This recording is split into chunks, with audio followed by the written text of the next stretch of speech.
The beauty of having a nano saltwater aquarium is that the time you spend on maintenance is significantly reduced compared to a big tank. But no saltwater tank runs on cruise control, so today I'll show you the maintenance tasks I do on my Fluval Evo 13.5 during the week and on weekends. First off then, there are 3 quick tasks I carry out during the week, the first of which is feeding the fish. Now, because it's easy to accidentally overfeed a small 50 litre or 13 gallon tank like this, I only feed once a day compared to 3 times a day on my main tank, which means this tank fits around my life much better as I tend to feed it when I get home from work or whatever time I'm around on the weekends. I separate out single cubes of frozen food into these little sauce pots, so all I need to do is take one out of the freezer each day, let it defrost for an hour or so, then pour a small amount in the tank. Because I only have 3 small fish, I feed roughly a third of 1 cube to this tank per day, with the rest of the cube going in one of my other 2 tanks. Now, I don't directly feed my corals, so I rely on them catching anything the fish don't eat or simply consuming yummy fish fertilizer.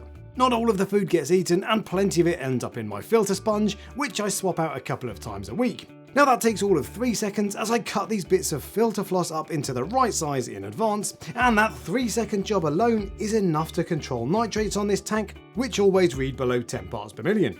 And the last job I do on weekdays is to scrape algae off the glass. I tend to do so once down the week, and while it doesn't take long, the algae scraper I use often falls off the glass, which makes this job much more of a pain in the arse than it should be. So to be honest, this job sometimes does get pushed back to the weekend. Now, that's all I do on this tank midweek, so I probably spend a total of less than 5 minutes on maintenance on this tank from Monday to Friday. I do tend to spend a bit of time just watching and enjoying the tank when I should be making YouTube videos, but I think we can all agree that watching a symbiotic relationship between a pistol shrimp and his goby bodyguard doesn't exactly count as maintenance. But the weekend is, of course, when I invest the most time in my tank. Now, it's not all chores, and I usually start with a trip to my local fish shop to look for corals. I've become very choosy over time, so I find that more often than not, I don't actually buy anything, and if I'm completely honest, it's often just an excuse to look at some cool fish. But when I'm done goofing off, it's back to work. My weekend maintenance usually starts with cleaning the glass so I can enjoy the tank all weekend. Now, cleaning the outside of the glass is too much of a faff down the week, but it does need to be done if there are splashes on the outside of the glass, otherwise the algae scraper just smears dried salt all over the tank. I use these microfiber cloths, which I just dip in RODI water, then wax on wax off Mr. Miyagi style. And once I can see what's going on, it's time to bust out the test kits. There are 4 parameters I test every week, and that starts with salinity, which can fluctuate very easily on a nano tank if you're not careful. But fortunately, it only takes a few seconds to check with the excellent Hanna salinity pen. I then test alkalinity, nitrate and phosphate, again using Hanna checkers, and it takes about 10 minutes to test all 4 parameters from start to finish, and using the Hanna checkers takes the guesswork out of reading the colour charts that you get with most other test kits. In terms of numbers, I'm looking for salinity of 35 parts per thousand, alkalinity of anywhere between roughly 7 and 9 DKH, nitrate of around 5 to 20 parts per million, and phosphate somewhere in the region of 0.1 parts per million.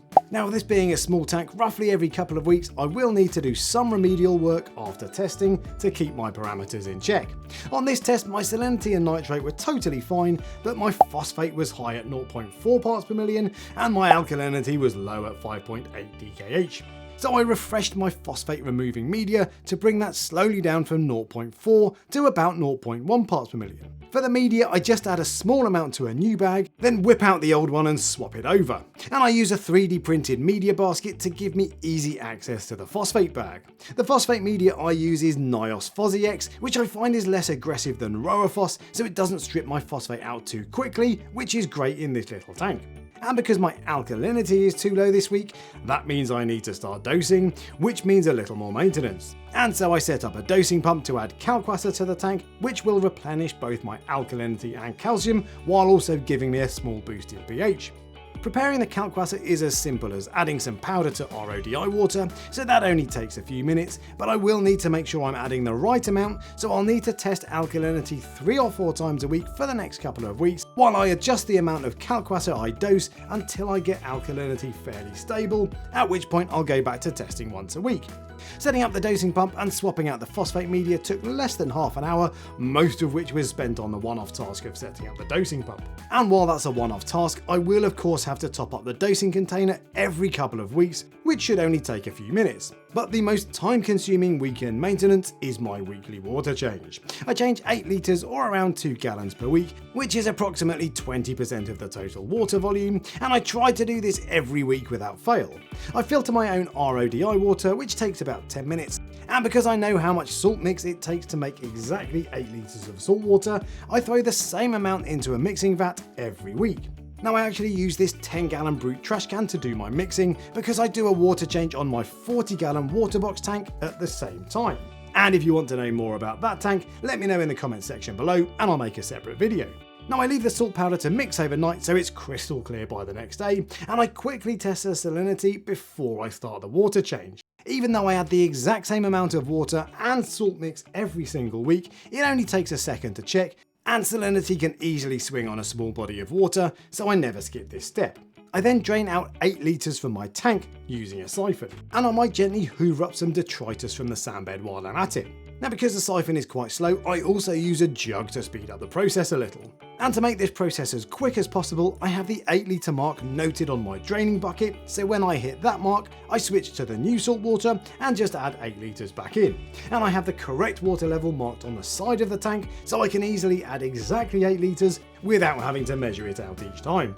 Including the time taken to filter the water, mix up the salt and do the change itself, the water change probably takes about half an hour spaced out over 2 days. So although this is my single biggest job, it's still not exactly demanding, and it is a whole heck of a heap quicker than the water change on my 4-foot tank.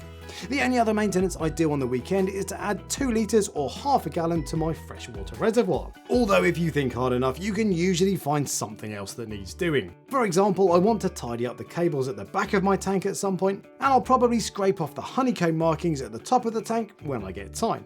And at some point I might even give the pumps a bit of a clean, although I'm yet to do that 8 months in, so don't hold me to that.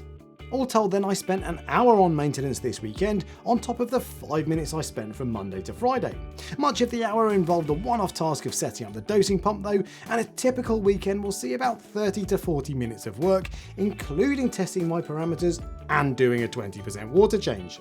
Now I do have to commit to that every week except when I'm on holiday, so there absolutely is a degree of ongoing effort in maintaining a nano tank. And when I've neglected maintenance on this tank, it ended up looking like this. So you can see that you very much get out what you put in with a nano tank, but all in all, it's a pretty low maintenance tank. Now while it can feel like a chore sometimes, it actually often feels quite satisfying and relaxing. For example, this tank looks noticeably better after a water change, and while I sometimes put off testing my water chemistry, it's actually quite good fun playing scientist for a few minutes. And more to the point, it's nice to escape from real world chores like washing the dishes or mowing the lawn. Now if you want to see my maintenance routine on my 100-gallon 400-litre tank, you can watch this video next, and if you enjoyed this video, give me a thumbs up and subscribe for next time, and until then, happy reefing.